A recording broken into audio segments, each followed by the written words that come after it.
21, 22, 23 వచనాలు మనందరం కలిసి చదువుకుందాం. మత్తయి 1, 21, 22, 23 వచనాలు అందరం కలిసి చదువుకుందాం. ఆమె ఒక కుమారుని కనను, తన ప్రజలను వారి పాపం నుండి ఆయనే రక్షించును గనక ఆయనకు యేసును పేరు పెట్టుదువను.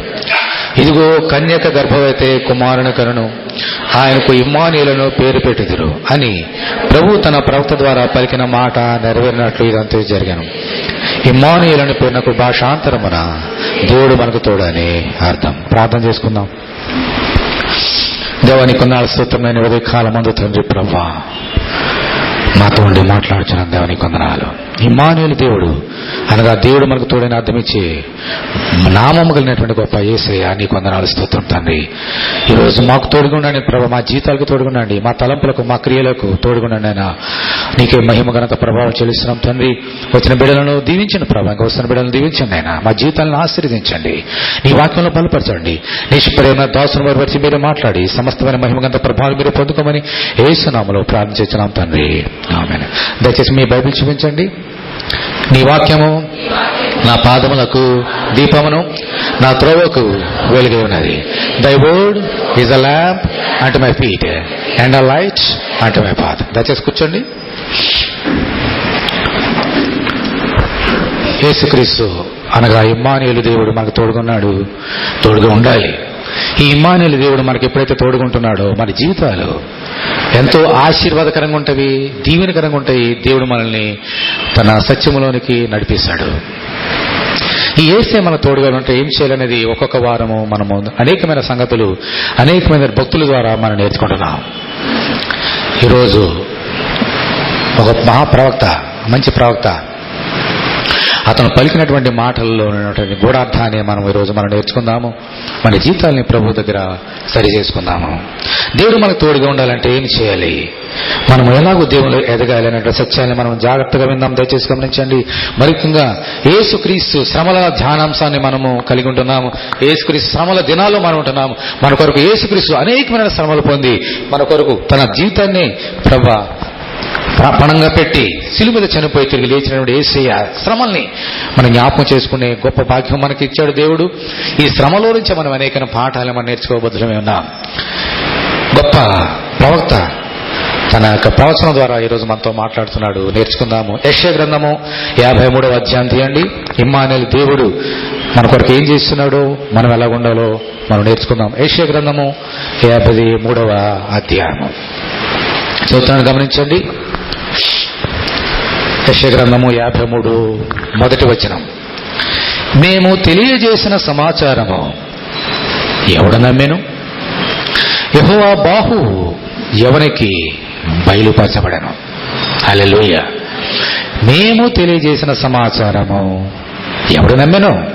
యెహోవా బాహు ఎవనికి బయలుపరచబడను. ఇది యెషయా భక్తుడు రాస్తున్నటువంటి మాట. యెషయాని దేవుడు ఎన్నుకున్నాడు, ఓ ప్రవక్త ఎన్నుకున్నాడు. యెషయాను పంపించి ఇదిగో ఈ సువార్త ప్రకటించు జనాలకని చెప్పినాడు. యెషయా వెళ్ళినాడు, తన సువార్తని ఇతరులకు ప్రకటించున్నాడు. ప్రకటించిన తరువాత అంటున్నాడు ఒక మాట, ప్రభువా ఇదిగో యెషయా అనేటువంటి నేను నీ వాక్యాన్ని పట్టుకున్నాను, నీ వాక్యాన్ని చేతబట్టుకున్నాను, వెళ్ళాను. ఎవరికి ప్రకటించమన్నావో వారందరికీ నీ సువార్తను ప్రకటించాను. కానీ ఎవరూ నమ్మడం లేదు ప్రభువా, ఎవరూ నమ్మడం లేదు నాయనా అని దేవునికి మొరపెడుతున్నాడు. నేను ప్రకటించిన సువార్త ఎవరూ నమ్మడం లేదంటున్నాడు. ఎందుచేత నమ్మడం లేదు? ఇంతకీ ఆయన ప్రకటించినటువంటి సువార్త ఏమిటి? ఎందుకు నమ్మడం లేదు? మనస్థితి ఏమిటి? ఆ ప్రవచనం, యెషయా ప్రకటించిన ఈ ప్రవచనం యేసునందు ఎలాగ నెరవేరింది? ఇవన్నీ మనం ధ్యానం చేసుకోబోతున్నాం. హృదయం పెట్టి విందాం నా సోదరుడా, నా సోదరి. మొట్టమొదటిగా యెషయా ప్రకటించినాడు సువార్తని. ఏమిటి సువార్త? ఆయన ప్రకటించిన సువార్త ఏమిటి? నేర్చుకుంటే ఎందుకు నమ్మలేదో మీకు ప్రజలు మనకు అర్థమవుతుంది. చూడండి ఏం ప్రకటించాడు సువార్త. యెషయా గ్రంథంలోనే ఉంది. 7వ అధ్యాయం తీయండి. యెషయా గ్రంథము 7వ అధ్యాయము. ఆయన ప్రకటించిన సువార్త ఏమిటో చక్కగా మరి మనం విందాము. యెషయా గ్రంథము 7వ అధ్యాయము 14వ వచనం చదువుతున్నాను చూడండి. యెషయా 7:14. ఎవరన్నా చదవండి, ముందున్నవారు ఎవరన్నా. అవునమ్మా, అమ్మా ముందున్నవారు ఎవరు చదవండి.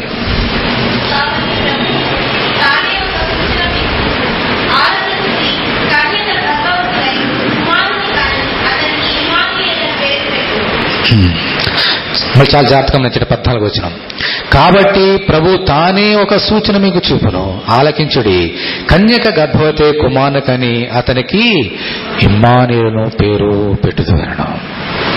ఇమ్మానుయేలును పేరు పెట్టుదువలెను. ఎప్పుడన్నా దేవుని వాక్యాలు చదవమని అన్నప్పుడు ముందున్న వారు చదవండి. ఎందుకంటే దేవుడు క్వైర్ వారందరికీ గొప్ప ఆధిక్యత ఇచ్చాడు. పాటలు పాడడానికి, మరి స్తుతించడానికి ఎంతో దేవుడు ఆధిక్యత ఇచ్చాడు. మరి మీరు కూడా దేవుని యొక్క పాల్పొంగులు పొందాలని నేను అందుకని వారిని చదువుతుంటే ఆత్మని ఎందుకో తెలుసా, మనందరం దేవుని యొక్క వాక్యంలో మనం పాల్పొంగులు పొందాలి. మరి వాళ్ళందరూ కూడా చక్కగా పాటలు పాడుతున్నారు. మీరు కూడా వాక్యం చదువుతున్నప్పుడు మీరు వచ్చిన వారు మీలో ఎవరైనా సరే చదువుతూ ఉండండి. కన్యక కాబట్టి ప్రభు తానే ఒక సూచన మీకు చూపును, ఆలకించుడి. కన్యక గర్భవతి కుమారునికని అతనికి ఇమ్మానుయేలును పేరు పెట్టును. ఇమ్మానుయేలును పేరు పెట్టును. ఇమ్మానుయేలు అంటే అర్థం ఏంటి నేర్చుకుంటున్నాం మనందరం కూడా? దేవుడు మనకు తోడని అర్థం. యేసుక్రీస్తు ఈ లోకంలో పుట్టడానికి ముందే కొన్ని వందల సంవత్సరాల క్రితమే ఈ యెషయా భక్తుడు ప్రవచించాడు. ఒక కుమారునికి అంటుంది ఒక ఆమె, ఆయనకి ఇమ్మానుయేలు పేరు పెడతారు. ఎందుకంటే ఈ దేవుడు ఈ లోకంలో సర్వజనాంగమునకు తోడుగా ఉండబోతున్నాడు. ఇప్పుడైతే ఈ పాత నిబంధనలు అయితే ఇజ్రాయేల్కి మాత్రమే దేవుడు.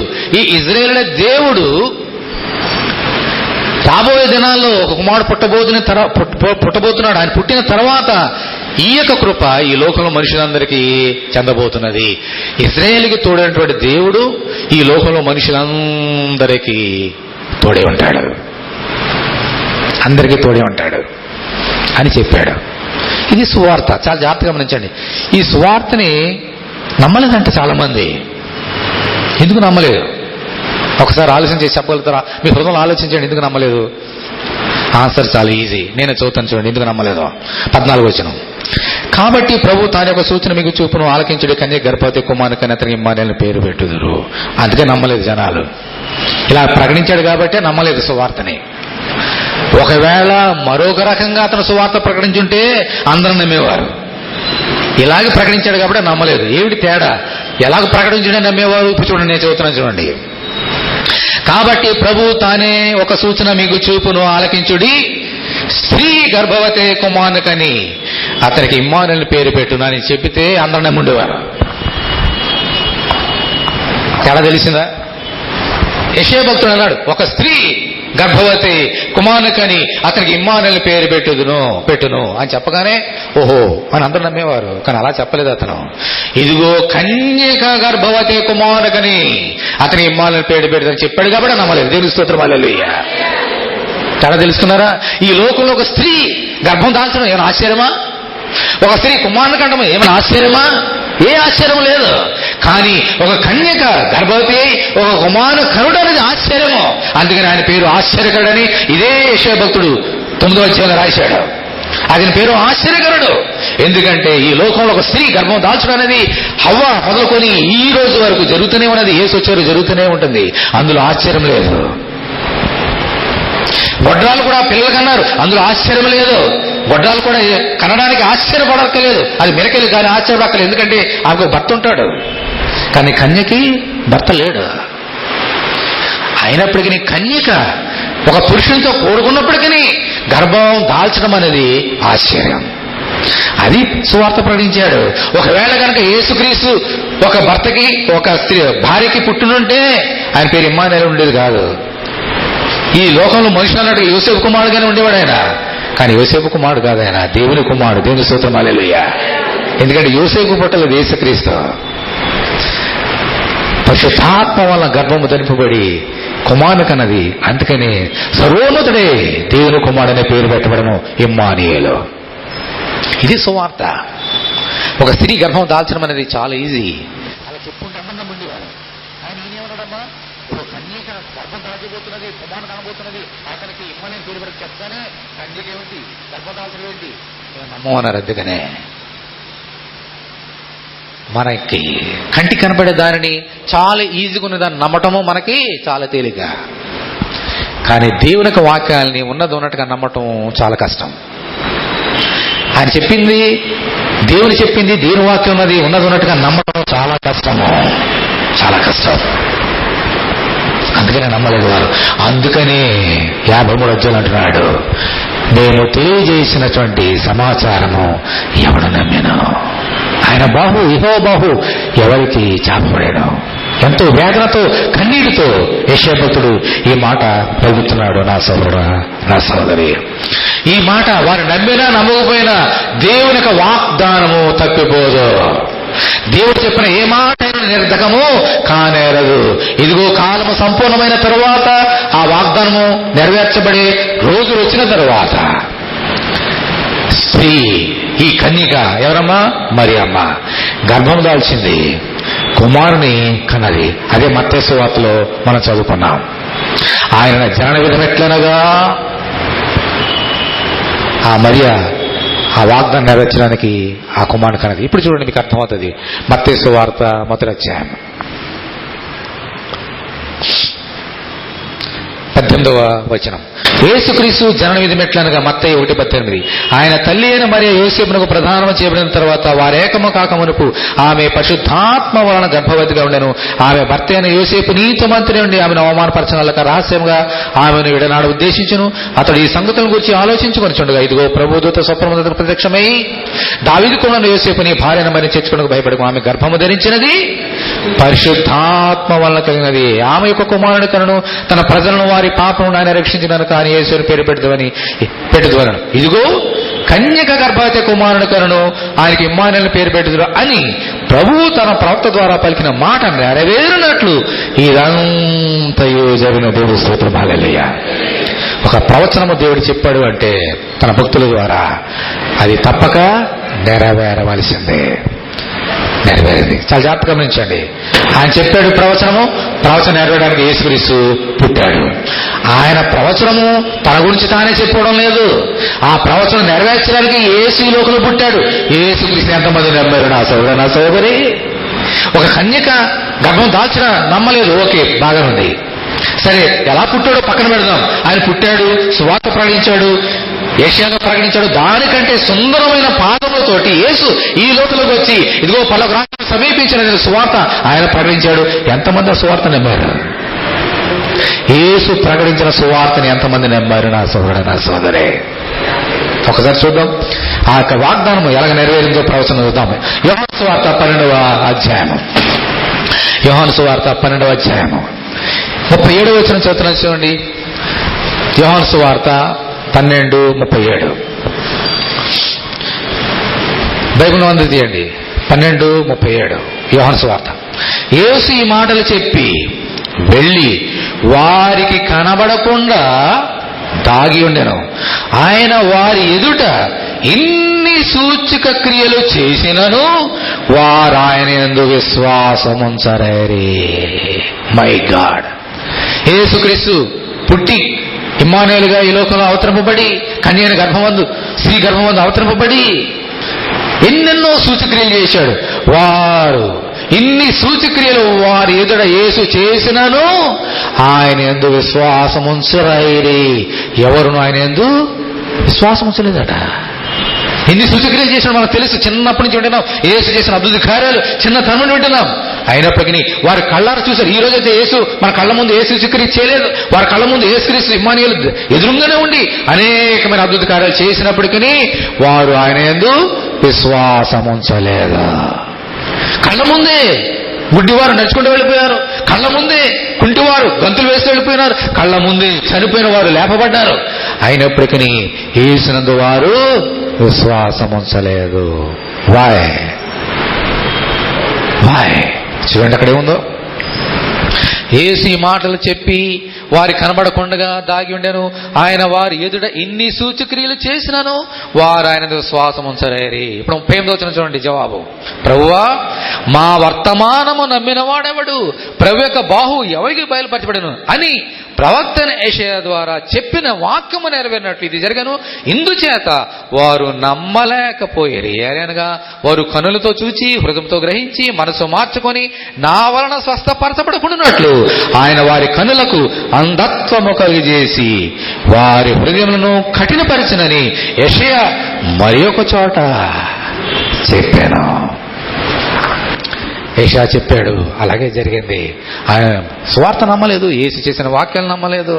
ఎందుకనంటే ఆయన ముందుగానే చెప్పి ఉన్నాడు యెషయా, మేము తెలియజేసిన సమాచారము ఎవడు నమ్మాను. అందుకని యేసునందు ఎవరు విశ్వాసం ఉంచలేదు, ఎవరు నమ్మలేదు. అందుకని ఆయన చంపేశారు. యేసు శ్రమల దినాల్లో ఉన్న మనందరూ కూడా యేసు మన కొరకు అనేకమైన శ్రమలు పొందాడు, నేర్చుకుంటున్నాం. ఎందుకు శ్రమలు పొందినాడు? ఎవరు ఆయనకి శ్రమలు తీసుకొచ్చింది? ఎవరైతే ఆయన నమ్మలేదో, ఎవరైతే ఆయన విశ్వాసం ఉంచలేదో వారి వలనే యేసుక్రీస్తుకు శ్రమలు, వారి చేతులనే యేసుక్రీస్తు చంపబడ్డాడు. నా సోదరుడా, నా సోదరి, ఈవెన్ చూడే, ఎవరైతే యేసుని విశ్వాసం ఉంచలేదో వారి ద్వారానే ఆయనకి శ్రమలు, వారి ద్వారానే ఆయన విశ్వాసం ఉంచిన బిడ్డలు కూడా శ్రమలు. యేసునందు విశ్వాసం ఉంచితే ఆయనకి శ్రమలు వచ్చిండేవి కాదు. ఈరోజు ఆయనందు విశ్వాసం ఉంచిన వారికి శ్రమలు వచ్చిండేవి కాదు. యేసునందు చాలా మంది ఈవెన్ టుడే విశ్వాసం ఉంచట్లేదు. నా సోదరుడా, నా సోదరి, అందుకనే దేవుడు ఏం చేశాడంట? వారి హృదయాల్ని క్రొవ్వుతో నింపేశాడు, వారి కళ్ళకి అంధత్వం కలిగజేశాడు. ఆత్మ సంబంధమైన అంధత్వం. యేసును వారు చూసినా, యేసు మాటలు వారు విన్నా, యేసుని గురించి వారు చదివినా వారికి అర్థము కాదు. ఈరోజు మనము అలా ఉండొద్దు నా సోదరుడా, నా సోదరి. బైబిల్లో ఏ వాక్యము రాసినా, దేవుని పరిశుద్ధ లేఖనములు ఆది కాండం మొదలుకొని ప్రకటన గ్రంథం వరకు ఏ మాట రాసినా అది నీ గురించి, నా గురించి వ్రాశాడు. కాబట్టి దానిని మనందరం కూడా నమ్మాలి నా సోదరుడా, నా సోదరి. నమ్మకపోతే వచ్చే దేవుని దగ్గర నుంచి వచ్చే మనకొచ్చే నష్టం ఏంటి? ఒకవేళ నమ్మితే, దేవుని వాక్యాన్ని యేసుని నమ్మితే మనకు వచ్చే ఆశీర్వాదం ఏంటి? ఈరోజు నువ్వు నేర్చుకోవాలి. ప్రతి ఆదివారం మనం వస్తున్నాం, ప్రతిరోజు మనం దేవుని వాక్యం చదువుతున్నాం. మనం నమ్ముతున్నామా లేదా? నమ్మకపోతే ఏం జరుగుతుంది? వారు నమ్మలేదు, వారికి ఏం జరిగింది? ఒకవేళ ఈరోజు నువ్వు నమ్మితే నీకు వచ్చే ఆశీర్వాదం ఏంటి? నేర్చుకున్నాం నా సోదరుడా, నా సోదరి. వారు నమ్మలేదు కదా, ఏం జరిగింది చూడండి. యెషయా గ్రంథము 5వ అధ్యాయము, యోహాను సువార్త 5వ అధ్యాయం. యోహాను సువార్త 5వ అధ్యాయం. యేసునందు వారు విశ్వాసం ఉంచలేదు. ఏం జరిగింది?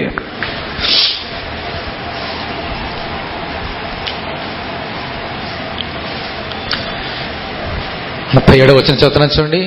బైబిల్ అంతా తీయండి, బైబిల్ అందరూ కూడా. యోహాను సువార్త 5:37. ఇజ్రాయేల్ గురించి ఏమంటున్నాడు ప్రభు చూద్దాం. తానే స్వయంగా వారి ఎదురుగా నిలబడి ఏమన్నాడు చూద్దాం. మరియు నన్ను పంపిన తండ్రి నన్ను గురించి సాక్ష్యం ఇచ్చుచున్నాడు. మీరు ఏ కాలమందైనను ఆయన స్వరం వినలేదు, ఆయన స్వరూపము చూడలేదు. ఆయన ఎవరిని పంపెనో ఆయనను మీరు నమ్మలేదు గనుక మీలో ఆయన వాక్యము నిలిచి ఉండలేదు. My God, my God. ఆయన ఎవరిని పంపెనో వారిని మీరు నమ్మలేదు. ఆయన తండ్రి ఎవరిని పంపాడమ్మా? ఇమ్మానుయేలు, యేసుని పంపాడు. కానీ మీరు నమ్మలేదు. కాబట్టి ఆయన వాక్యము మీలో నిలిచి ఉండలేదు, మీలో ఆయన వాక్యము లేదు అంటున్నాడు. ఎవరంటున్నారు? యేసయ్య తానే స్వయంగా అంటున్నాడు. తానే అంటున్నాడు, నా తండ్రి నన్ను పంపాడు, మీరు నన్ను నమ్మలేదు, కాబట్టి మీలో దేవుని వాక్యము లేదు. నా సోదరుడా, నా సోదరి, అందుకని చంపేశారు యేసుక్రీస్తుని వారు. వీరే చంపేశారు యేసుక్రీస్తుని. ఈరోజు నువ్వు నేర్చుకోవాలి. ఈరోజు ఎవరైనా సరే, వారే కాదు, ఇది జరిగి 2000 సంవత్సరములు అయిపోయింది. ఈరోజు ఎవరైనా సరే యేసునందు ఎవరైతే విశ్వాసం ఉంచట్లేదో, ఎవరైతే యేసునందు నమ్మకించడం లేదో వారిలో దేవుని వాక్యము లేదు, దేవుని వాక్యము నిలబడదు. ఏమిటి దీని అర్థం ఏమిటి? చాలా జాగ్రత్తగా గమనించాలి. ఏమిటం దీని అర్థం ఏమిటి? ఓకే, నేనే ఉన్నాను, యేసు ఉన్నాడు, నేను విశ్వాసం ఉంచట్లేదు. విశ్వాసం ఉంచకపోతే, ఆయన నమ్మకపోతే నాలో ఆయన వాక్యము ఉండదంట. ఏంటి దాని అర్థం ఏమిటి? యోహాను సువార్త 1వ అధ్యాయం 1వ వచనం చదవండి ఎవరన్నా గబగబా. యోహాను సువార్త 1వ అధ్యాయం 1వ వచనం. ఆది యందు వాక్యం ఉండెను, వాక్యము దేవుని వద్ద ఉండెను, వాక్యము దేవుడే ఉండెను. దేవుని స్తోత్రం, హల్లెలూయా. వాక్యము దేవుడే ఉండెను. అందరూ దేవునికి స్తోత్రం చెల్లించండి. దేవునికి స్తోత్రం, హల్లెలూయా. ఆది యందు వాక్యం ఉండెను, వాక్యము దేవుని వద్ద ఉండెను, ఆ వాక్యమే దేవుడు. ఇప్పుడు వినండి, వాక్యం అంటే ఎవరమ్మా? దేవుడు. ఇప్పుడు వినండి, ఎవరైతే ఆయన పంపిన వాని యేసునందు విశ్వాసం ఉంచలేదో, నమ్మలేదో వారిలో వాక్యము లేదు. వాక్యము లేదంటే ఎవరు లేరు? అర్థమైందా? అందుకే యేసుని చంపేశారు వారు. అందుకని యేసుక్రీస్తుని అన్ని శ్రమలు పాలు చేశారు. ఎవరైతే యేసునందు విశ్వాసం ఉంచడం లేదో వారిలో దేవుడు లేడు. ఎవరైతే యేసుక్రీస్తు దేవుని కుమారుడు కాదు అని అనుకుంటున్నారో వారిలో దేవుడు ఏమాత్రమును లేడు. యేసును చూసి నువ్వు దేవుడు కాదని ఎవరైతే అంటున్నారో వారిలో దేవుడే లేడు. ఈ లోకానికి దేవుడు యేసు చెప్పినటువంటి మాట, నా యందు మీరు విశ్వాసం ఉంచుతున్నారా? మీలో ఎవరున్నారు? వాక్యం అనగా దేవుడు ఉన్నాడు. దాన్ని మీరు విశ్వాసం ఉంచట్లేదా? నన్ను నమ్మడం లేదా? మీలో దేవుడు, దేవుని వాక్యము లేదు. మనం పరీక్ష చేసుకుందాం. యేసునందు విశ్వాసం ఉంచుతున్నామా? నమ్ముతున్నామా? ఏమి నమ్మాలి? ఆయన దేవుని కుమారుడు, ఆయన పేరు ఇమ్మానుయేలు, అనగా యేసు నాకు తోడు ఉంటే ఎవరు నాకు తోడుకుంటున్నారు? దేవుడే తోడుకుంటాడు. ఇమ్మానుయేలు అంటే అర్థం ఏంటి? దేవుడు మనకు తోడు. ఇప్పుడు యేసు నాకు తోడుకున్నాడంటే ఎవరు తోడుకుంటున్నారు? నాకు దేవుడే తోడుకుంటున్నాడు. ఇది నేను నమ్మకపోతే నాలో దేవుడు లేడు. ఈ వాక్యం 24 గంటలు చదివినా, దివారాత్రం చదివినా, విన్నా నాలో ఈ వాక్యము ఉండదు. చాలా జాగ్రత్తగా గమనించుకుందాం. ఇశ్రాయేలు యేసుని ఎదురుగా చూశారు, ఎదురుగా నిలబడ్డాడు. ఆయన నమ్మలేదు కాబట్టి, దేవుడు వాళ్ళు లేడు కాబట్టి ఆ దేవుడు పంపించిన యేసును వారి శ్రమల పాలు చేసి అనేక హింసలు పెట్టి చంపేశారు. ఇది ఎవరైతే యేసునందు విశ్వాసం ఉంచలేదో, నమ్మట్లేదో వారి హృదయంలో ఉండే ఒక కార్యం, సైతాను చేసే కార్యం. దేవుణ్ణి దూరం పెట్టేస్తాడు. ఇది మొదటిది. రెండవది, యేసు నమ్మకపోతే నాకేం జరుగుతుంది? మొదటి యోహాను 5వ అధ్యాయం. యోహాను రాసిన మొదటి పత్రిక యోహాను రాసిన మొదటి పత్రిక 5వ అధ్యాయం.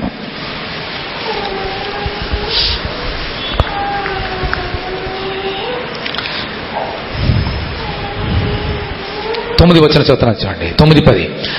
మొదటి యోహాను 5వ అధ్యాయము 9-10 వచనాలు. దేవుని కుమారుని విశ్వాసం ఉంచువాడు తనలో తానే సాక్ష్యము కలిగి ఉన్నాడు.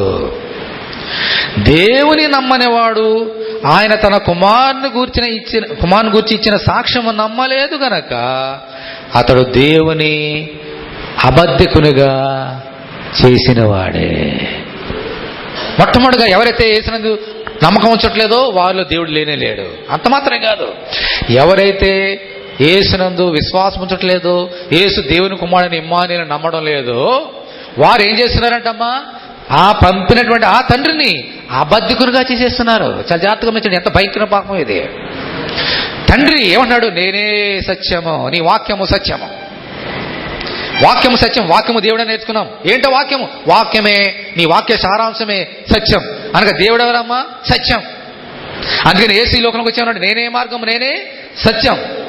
కానీ ఎవరైతే యేసుని విశ్వాసం ఉంచట్లేదో వారు అబద్ధికులు. అబద్ధికులు అంటే వారిలో సత్యము ఏమాత్రం లేదు. ఎందుకంటే వీరు యేసునందు విశ్వాసం ఉంచట్లేదు, నమ్మక లేదు కాబట్టి సత్యమైన దేవుణ్ణి అబద్ధికంగా మార్చేస్తున్నారు. అబద్ధికంగా మార్చేస్తున్నారంటే ఎంత భయంకర పాపం తెలుసా? ప్రభు అన్నాడు మరొకసారి, మీరు నా తండ్రి మాకు దేవుడు, అబ్రాహాము మాకు తండ్రి అని మీరు పొరపడుతున్నారయ్యా. కాదయ్యా, మీ తండ్రి ఎవరో తెలుసా? సైతానుడు. వాడు అబద్ధికుడును అబద్ధమునకు జనకుడే ఉన్నాడు. మీరు అబద్ధాలు చెబుతున్నారు కాబట్టి మీరు తండ్రికి బిడ్డలు కాదు. ఆ యెహోవా దేవుడు మీకు తండ్రి కాడు, సైతానుడు మీకు తండ్రి. మీరు వాని బిడ్డలు. ఎందుకంటే మీలో సత్యము లేదు. మీలేమన్నది అబద్ధాలు ఉన్నాయి. తండ్రిని అబద్ధంగా చేసేస్తున్నారు కాబట్టి మీలో సత్యము లేదు. కాబట్టి మీరు ఇప్పుడు ఎవరి పిల్లలు? దేవుని పిల్లలు కాదు, సైతానిక పిల్లలు అంటున్నాడు దేవుడు మన ప్రభు. ఎంత భయంకరమైన పాపము. యేసునందు ఎవరైతే విశ్వాసాలు నమ్మడం లేదో దేవుడే లేడు ఒకటి. రెండవది, దేవుడు లేడు సరికదా, ఇప్పుడు ఎలా మారిపోతున్నారు? అందరూ కూడా సైతానిక పిల్లలుగా మారిపోతున్నారు. ఎందుకంటే దేవుడిని వారు అబద్ధికునిగా చేసేసారు కాబట్టి. మరి అబద్ధికుడు ఎవరు? సైతానుడు. మరి దేవుడు ఎవరు? సత్యమైన వాడు. నేనే మార్గము, నేనే సత్యం. అర్థమవుతుందా నా సోదరుడు, నా సోదరి? అందుకే వీరు సైతాను బిడలుగా మారిపోయారు కాబట్టి దేవుని దగ్గర వచ్చినటువంటి సత్యమైన దేవుణ్ణి, ఇమ్మానుయేలు దేవుణ్ణి శ్రమల పాలు చేసి శిలువ మీద చంపేశారు. ఈరోజు ఏ మనుష్యుడైనా సరే యేసునందు ఎవరైతే విశ్వాసం ఉంచడం లేదో, ఎవరైతే నమ్మిక ఉంచడం లేదో వారందరూ ఈరోజు అదే కార్యం చేస్తున్నారు. దేవుని అభద్రంగా చేస్తున్నారు. వారి హృదయం నుంచి దేవుణ్ణే బయటికి గెంటి వేస్తున్నారు. సైతాను బిడ్డలుగా మారిపోతున్నారు. దేవునికి దూరం అయిపోతున్నారు. నా సోదరు, నా సోదరి, మనం అలా ఉండొద్దు. ఈ శ్రమల దినాల్లో ప్రభు దగ్గరికి ఇంకా దగ్గరికి రావాలి. మనం ఇంకా ఈ లోకంలో ఈ సత్యాలు తెలియక దేవునికి దూరంగా వెళ్ళిపోతున్నారు, నరకానికి వెళ్ళిపోతున్నారు. మనమైతే దేవునికి దగ్గరగా రావాలి. దగ్గరికి రావాలంటే యేసుక్రీస్తునందు మనము విశ్వాసం ఉంచాలి, నమ్మిక ఉంచాలి. ఈరోజు యేసుక్రీస్తునందు విశ్వాసం ఉంచడానికి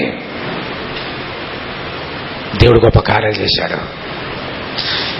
యేసుక్రీస్తునందు నువ్వు విశ్వాసం ఉంచి నమ్మిక ఉంచితే ఇప్పుడు నీకు వచ్చే గొప్ప ఆశీర్వాదం ఏంటో నేర్చుకుందామా? యేసునందు విశ్వాసం ఉంచుదాం. అందరి చేతులు చూడండి. ఎంతమంది యేసుని విశ్వాసం ఉంచాలని ఆశపడుతున్నారు? ఇప్పుడు నేర్చుకుందాం.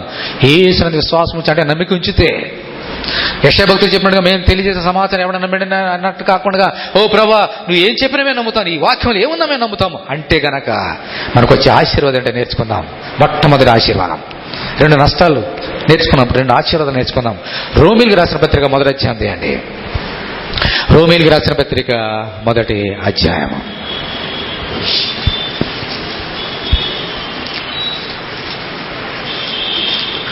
రోమీయులకు 1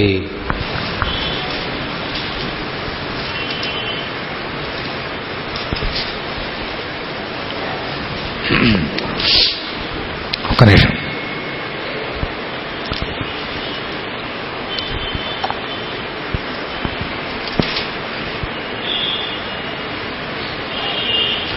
మొదటి అధ్యాయము, రోమీయులకు రాసిన పత్రిక మొదటి అధ్యాయము 14వ వచనం చదువుతున్నాను చూడండి. 14వ వచనం. గ్రీసు దేశస్థులు కాని వారికిని జ్ఞానులకును మూఢులకును నేను రుణస్థుడను కాగా నా వలనైనంత మట్టుకు రోమాలోని మీకును సువార్త ప్రకటించుటకు సిద్ధముగా ఉన్నాను. దేవుని స్తోత్రం. హల్లెలూయా. పౌలు గారు అంటున్నాడు, నేను సువార్త ప్రకటించడానికి సిద్ధంగా ఉన్నాను. సువార్త అంటే ఏమిటి? యేసుని గురించిన మాట, ఇమ్మానుయేలు గురించి మాట. ఇప్పుడు 16వ వచనం చూడండి. సువార్తను గురించి నేను సిగ్గుపడిన వాడును కాను, ఏలైనగా నమ్ము ప్రతివానికి. దేవుని స్తోత్రం. హల్లెలూయా. ఏముందాం అక్కడ? నమ్ము ప్రతివానికి. చాలా జాగ్రత్తగా ఉండండి. ఈయనేమంటున్నాడు? నేను సువార్త ప్రకటించడానికి సిద్ధంగా ఉన్నాను. అయితే ఈ సువార్తను నమ్ము ప్రతి వానికిని, గ్రీసు దేశస్థుడు కానివాడైనా, యూదుడైనా, క్రైస్తవుడు కాకపోయినా, ఎవరైనా సరే ప్రతి వానికంటే ఈ లోకంలో ఎంతమంది ఉన్నారో అంతమందికి వర్తిస్తుంది ఈ మాట. దేవుని యొక్క వాక్యంలో ప్రకటింపబడిన సువార్త నమ్మిన వారికి. ఇప్పుడు చూడండి, నమ్మువానికి, మొదటి యూదునికి గ్రీసు దేశస్థునికి కూడా రక్షణ కలుగు చేయడకు అది దేవుని శక్తి అయి ఉన్నది. దేవుని స్తోత్రం. హల్లెలూయా. ఎవరైతే నమ్ముతున్నారో వారికి ఆ సువార్త, నమ్మిన వారికి అది ఎలా ఉందంటమ్మా? దేవుని యొక్క శక్తి. హల్లెలూయా. ఎప్పుడైతే దేవుని యొక్క సువార్త నమ్ముతున్నారో, యేసునందు విశ్వాసం ఉంచుతున్నారో, యేసు నమ్ముతున్నారో, వాళ్ళు ఏమొస్తుంది? ఇప్పుడు దేవుని యొక్క శక్తి. దేవుడు మాత్రమే కాదు, వాళ్ళు ఎవరైతే నమ్మలేదో వారు దేవుడు లేడు, దేవుని అబద్ధంగా చేస్తున్నారు. కానీ ఎవరైతే నమ్ముతున్నారో వారిలో దేవుడు ఉండడం మాత్రమే కాదు, దేవుడు వారిలో ఉండి వారికి ఏమిస్తాడమ్మా? శక్తి. హల్లెలూయా. హల్లెలూయా. దేవుని యొక్క శక్తి. మన శక్తి కాదు, మనుషుల యొక్క శక్తి కాదు, దేవుని యొక్క శక్తి. మన శక్తి ఏ పాటిది నా సోదరుడు, నా సోదరి? ప్రభు అంటున్నాడు, మీ శక్తి ఏ పాటిది, మీ జీవం ఏ పాటిది, అంతలో కనబడి అంతలో మాయమైపోయే నీటి ఆవిరి వంటి వారు మీరు, గడ్డి పరక వంటి వారు మీరు, ఎండిపోయే గడ్డి వంటి వారు మీరు, చేద నుండి జారుపడు బిందులు మీరు, నీళ్లు ఒలికి ఎత్తలేనటువంటి నీళ్లు వంటి వారు మీరు. కానీ అటువంటి మనలో దేవుడు గనక ఉంటే, దేవుని శక్తి మనలో ఉంటే మరి అంత శక్తివంతులుగా మారుతాము నా సోదరుడు, నా సోదరి. ఈ లోకంలో అనేక మంది ఆ సువార్త నమ్మారు కాబట్టి శక్తిహీనులు, భక్తిహీనులు, శక్తి లేనివారు సింహాల నోరునే తెచ్చేశారు, సింహాల నోరునే పెకలించేశారు నా సోదరుడు, నా సోదరి. అగ్నిలో వేయబడినప్పటికీ అగ్ని దారం తప్పించుకొని బయటకు వచ్చేశారు దేవుని యొక్క శక్తిని బట్టి. హల్లెలూయా. యేసు యొక్క నామాన్ని నువ్వు నమ్మిన వెంటే, యేసునందు విశ్వాసం ఉంచితే, యేసు యొక్క నామాన్ని కనుక నువ్వు నమ్మితే దేవుని శక్తి నీలో వస్తుంది.